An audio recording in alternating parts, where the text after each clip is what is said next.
क्योंकि इस पूरी खबर पर बहुत सारे पहलू हैं और ये जिस तरह से नोट मिले हैं वो बाद में इलेक्शन कमीशन ने कहा। बीजेपी का कहना है, वरुण जी, बीजेपी का कहना है कि आप 30 साल पहले हमें तुमसे प्यार था और जिया बेकरार था, वही भ्रष्टाचार है, आज भी है और कल भी रहेगा। यानी भ्रष्टाचार के मास्टरमाइंड चैंपियन हमें बता रहे हैं कि हम करप्शन कर रहे थे। सबूत तो लाइए पहले।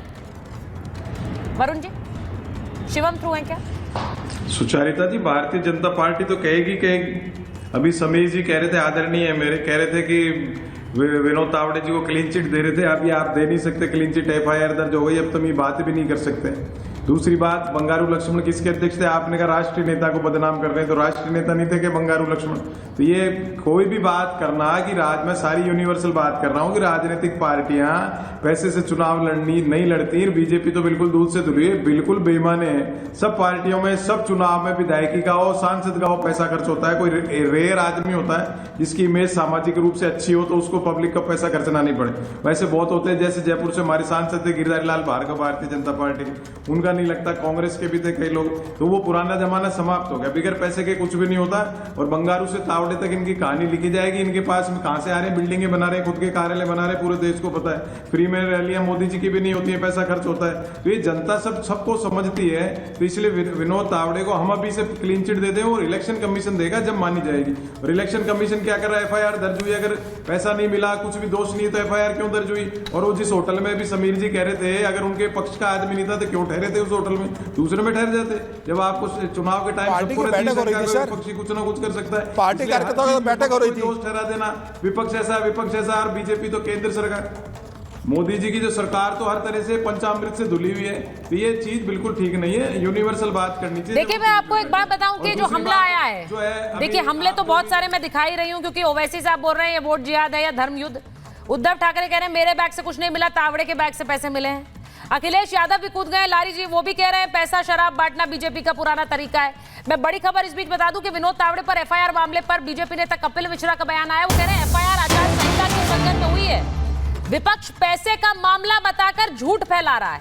पैसे बांटने का कोई मामला है ही नहीं, सारे आरोप बेबुनियाद हैं। क्योंकि ये जो आप तस्वीरें देख रहे हैं, वो कह रहे हैं कि इसमें कोई भी सबूत है कि विनोद तावड़े के पास से पैसे या उनके पास से मिले हैं, कोई सबूत नहीं है। इस पर कोई FIR नहीं हुई है, लेकिन अचानक से लोग आकर उन्हें घेर कर बोल रहे हैं कि पैसे आपके पास से मिले हैं। अब इसकी जांच होगी और ये मामला बहुत बड़ा बन गया है, क्योंकि विनोद तावड़े बड़े नेता हैं बीजेपी के और उनके ऊपर ये आरोप लगाए, इसीलिए बीजेपी ने तुरंत प्रेस कॉन्फ्रेंस भी की है। मैं एक बार शिवम के पास जा रही हूं, शिवम जुड़े हुए हैं,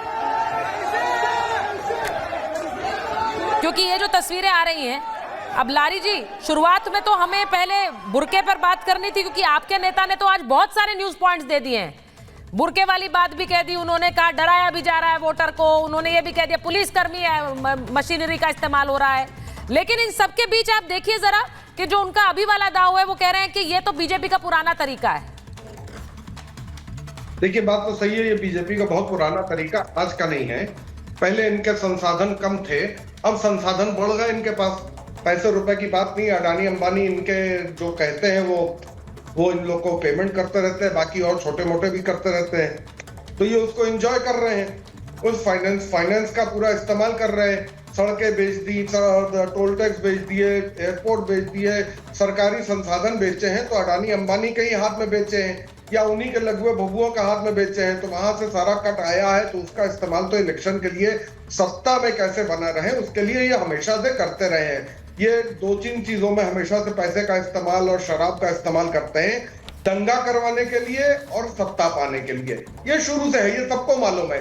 लखनऊ में दंगा करवाने में तो समाजवादी पार्टी माहिर है भाई। देखिए, समाजवादी पार्टी में दंगा कराने कम कोई दंगा ही कोई उससे ज्यादा कोई बड़ा कोई हो ही नहीं सकता। दंगों के मामले में, नेता राम भक्तों को मरवाने के मामले में, या आदमी के जरिए उसको कई बार मामले में, हिंदुओं पर हमला करवाने के मामले में, बन चुका है, हिंदुओं के विरुद्ध दंगा भड़काने के मामले में। अच्छा, एक मिनट विनोद जी, एक सेकंड रुकिए, मैं आपके पास आ रही हूं। पाता है लखनऊ में, देखिए दंगाई लोग हैं।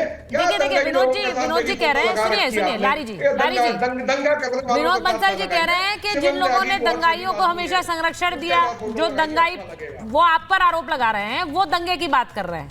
अब मैं सीधे पूछ रही हूँ आपसे। नहीं, देखिए, चुनाव से पहले अखिलेश यादव ये आरोप तो लगा ही रहे। चुनाव से पहले वो ये आरोप लगा रहे हैं कि नहीं लगा रहे हैं? सुनिए मेरी बात, आरोपों पर बात करते हैं ना। चुनाव में कुछ घंटे बचे हैं, 9 सीटों पर यूपी में भी वोटिंग होनी है।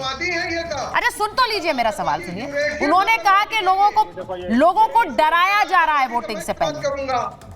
सवाल पूछ लूं मैं? आतंकवादी बताते हैं। सवाल पूछूं? नहीं पूछना है मुझे। रही भावना। अब विनोद जी एक सेकंड रुकिए ना, मैं लारी जी से पूछ रही हूँ। लारी जी, ये जो आरोप इन्होंने लगाया और इलेक्शन कमीशन को चिट्ठी लिख दी आपके नेता ने, और वो कह रहे हैं कि भाई इलेक्शन कमीशन को लिख रहे हैं कि जो बुर्के में महिलाएं आती हैं, पुलिसकर्मी वहां पर तैनात रहते हैं, उनका ना तो आधार कार्ड से चेहरा मिलाया जाए, ना वोटर आईडी कार्ड से। वोटर आईडी कार्ड देख लिया जाए लेकिन बुर्का ना हटाया जाए। अब मुझे ये बताइए, तो एक प्रोटोकॉल है, अब इस पर भी सवाल उठाएंगे? सबसे बड़ी बात मैडम ये है कि पुलिस वालों को कोई भी अथॉरिटी नहीं होती है कि वो किसको वोटर कार्ड चेक करें या किसके आईडी कार्ड चेक करें। वो आईडी चेक करने का काम होता है उस पोलिंग अफसर का, और महिलाओं के विंग में महिला पोलिंग अफसर रहती है, वो चेक करती है। यहाँ मर्दों को अलाउड नहीं होता है कि औरतों का कुछ भी चेक करें।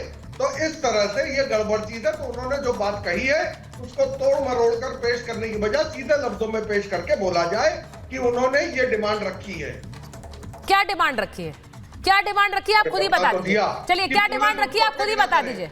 उन्होंने ये नहीं कहा कि आधार कार्ड से मिलान ना कराया जाए, उन्होंने ये कहा है कि नहीं कहा है? पुलिस तक उन्होंने कहा पुलिस ना करे। पुलिस को कोई अथॉरिटी नहीं होती किसी का भी आईडी कार्ड पोलिंग स्टेशन पे चेक करने का। उनका काम है सिर्फ सुरक्षा करने का। बाकी वो जब वोट डालने जाते हैं, आप अंदर जाते हैं, जब आप वहां पे देते हैं, जब आप अपना वोटर कार्ड देते हैं, तो वो पोलिंग अफसर आपका देखता है, बाकायदा आपके नाम की लिस्ट देखता है, आपका चेहरा मिलाता है, आपका वोटर कार्ड देखता है, आपका आईडी कार्ड देखता है, तब आपको आगे बढ़ने देता है। आप आगे बढ़िए, जाके करिए। तो महिलाओं का जो पोलिंग सेंटर होता है वहां पे ज्यादातर महिलाएं होती हैं, वो चेक करती हैं, उसमें कौन सी बात है? पुलिस को कोई अथॉरिटी नहीं है। आप कहीं भी दिखा दीजिए कि इलेक्शन कमीशन ने पुलिस को अथॉरिटी दी है आईडी कार्ड या आधार कार्ड या वोटर कार्ड चेक करने की। नहीं, पुलिस को अथॉरिटी नहीं है, मैंने आपकी बात मान ली, लेकिन पुलिसकर्मी तो वहां तैनात रहते ही हैं पोलिंग बूथ के पास। अब अगर लोगों को बोला जाएगा कि महिलाएं अपना आधार कार्ड दिखाएं, जो लोग भी पोलिंग बूथ के अंदर जा रहे हैं, नहीं, एक सिक्योर, देखिए, सुनिए मेरी बात, बुर्के के अंदर सुरक्षा व्यवस्था और वहां की शांति व्यवस्था को देखना, ना कि पोलिंग में किसी को आए हुए शख्स को उसका टाइम खराब करना या पोलिंग। नहीं, टाइम खराब कोई नहीं कर रहा होता। वहां पर सबको जल्दी होती है कि जल्दी से वोट डालें और निकले यहाँ से। वो पुलिस कर्मियों को भी जल्दी होती है कि खत्म हो जाए और हम भी निकलें। वो भी ड्यूटी पे बहुत पहले से तैनात रहते हैं। नहीं, एक सेकंड विनोद, शिवम आप मुझे सुन पा रहे हैं? शिवम, बहुत सारे सवाल है।